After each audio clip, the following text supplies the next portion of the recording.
पीड़ित उत्पीड़ित भी चिकित्सक हैं और उत्पीड़क भी चिकित्सक। तो ये एक बहुत महत्वपूर्ण सवाल है कि आज से हम चिकित्सकों को एक समरूप समुदाय के रूप में देखना बंद कर दें। चिकित्सक के बारे में सीधे एक लाइन में कह देना कि चिकित्सक बहुत खराब होते हैं और लुटेरे होते हैं, गुंडे होते हैं, ऐसी बातें नहीं है।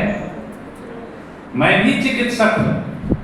चिकित्सकों में भी एक पूरा रेजिमेंट, उसका पूरा हायरार्की है। एक तरफ पूंजीपति, पैसे वाले, अकूत धन संपदा वाले चिकित्सक हैं, दूसरी तरफ वेतन पर काम करने वाले चिकित्सक हैं। एक तरफ बड़े बड़े प्रैक्टिशनर हैं, कॉर्पोरेट की स्थिति में पहुंचे हुए चिकित्सक हैं, दूसरी तरफ किसी तरह जीवन यापन करने के लिए भी प्राइवेट प्रैक्टिस करने वाले चिकित्सक हैं। तो चिकित्सक सिर्फ कह देने से कि चिकित्सक ये है, तो सबसे पहले इस बात को भी मैं रखना चाहूंगा। देखिए, इस व्यवस्था से मेरा साबका मेरे मेडिकल कॉलेज में एडमिशन से ही शुरू हो गया। जब मैंने 1979 में 80 में नालंदा मेडिकल कॉलेज में नामांकन कराया, तो आप सभी जो चिकित्सक मौजूद हैं यहाँ वो जानते होंगे कि मेडिकल कॉलेज में रैगिंग होती है। रैगिंग क्या है? रैगिंग सीधे सीधे व्यक्ति के आत्मसम्मान का हनन है, एक सांस्कृतिक पतन का सूचक है।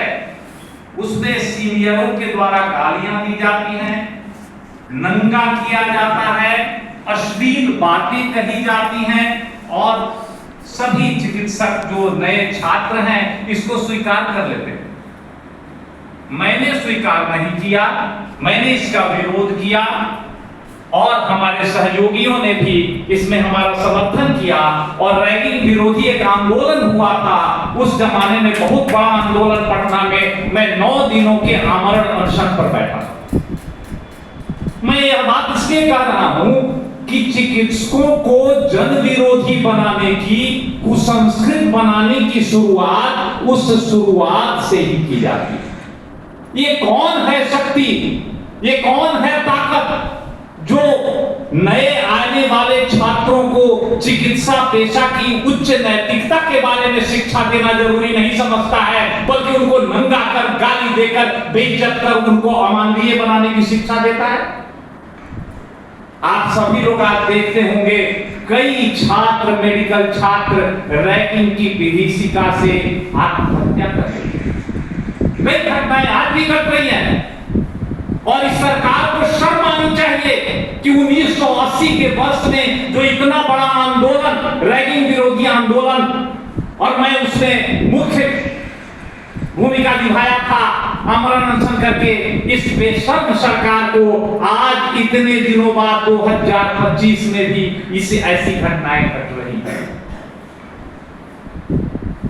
दूसरी बात आप देखिए, डॉक्टर रिलेशन, डॉक्टर मरीज संबंध। मुझे याद है मेडिकल कॉलेज में जब हम लोग पढ़ा करते थे या फिर डॉक्टर बन गए थे, किसी भी चिकित्सक के पास जाते थे, चाहे वो प्राइवेट चिकित्सक हो, सरकारी हो, कोई भी, एक पेशे की समानता की नैतिकता होती थी।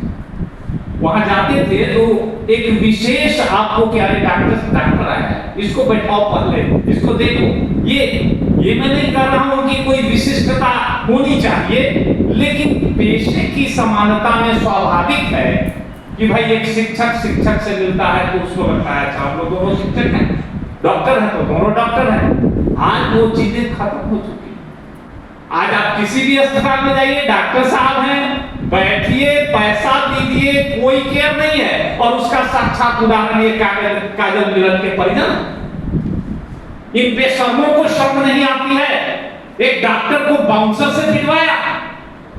ये असभ्य, जंगली और अमानवीय राज्य है। आज मैं कुछ दिनों पहले, 2-3 दिन पहले मैं स्वीडन से लौटा, स्टॉकहोम से। वहां भी चिकित्सा व्यवस्था है, मैंने वहां की चिकित्सा व्यवस्था, वहां भी पूंजीवाद है। पूंजीवाद है पैसे के लिए सब कुछ हो रहा है, व्यवस्था को बदलना पड़ेगा, क्रांतिकारी परिवर्तन करना पड़ेगा, इसमें कोई असहमति नहीं है मेरी। लेकिन ये एक बहुत बड़ा कार्यक्रम है। क्या पूंजीवाद की समाप्ति तक हम हाथ पर हाथ धर कर बैठे रहें? नहीं, हमें जोरदार आंदोलन के द्वारा, कार्रवाइयों के द्वारा इस पूंजीवाद में भी सुधार हासिल करने का प्रयास करना चाहिए। सुधार भी कम महत्वपूर्ण नहीं है हमारे जीवन के लिए। मैं आपको स्टॉकहोम की बात बता रहा हूं, वहां तो इस तरह की घटना की कोई कल्पना कर सकता है क्या कि कोई मरीज तड़पता रहेगा दर्द से और 4 घंटे तक कोई डॉक्टर देखने नहीं आएगा? असंभव है। वहां भी पूंजीवाद है, लेकिन आपको पता होना चाहिए कि वहां चिकित्सा व्यवस्था मुफ्त है। सारे नागरिकों के चिकित्सा की गारंटी सरकार की है। 1100 करोड़ से ज्यादा साल में आपको खर्च नहीं करना है, चाहे कोई भी नागरिक हो। हर व्यक्ति सुरक्षित है। यूनिवर्सिटी का मेडिकल इंजीनियरिंग की शिक्षा भी मुफ्त है। ये कैसे हुआ? ये वहां के लोगों के, श्रमजीवियों के, साधारण लोगों के संघर्ष के द्वारा हासिल हुआ। ऐसा नहीं है कि वहां की सत्ता कोई बहुत उदार और बहुत ऐसी सत्ता है कि चलो हम खर्च करते हैं। संघर्ष से मिला है। बगल में रूस की क्रांति हुई थी, पड़ोसी देश है स्वीडन, बीच में फिनलैंड है। उस रूस की सत्ता ने, सोवियत यूनियन की सत्ता ने जब चिकित्सा व्यवस्था को सारे जनता के लिए आम सुलभ कर दिया, उच्च गुणवत्ता की चिकित्सा व्यवस्था शुरू की, उसका दबाव पड़ा, वहां के शासक पर दबाव पड़ा, वहां के लोगों ने संघर्ष किया कि हमें भी यह सुविधा चाहिए, और उससे डर कर वहां की सत्ता ने लोगों को ये देने के लिए उसको मजबूर होना। तो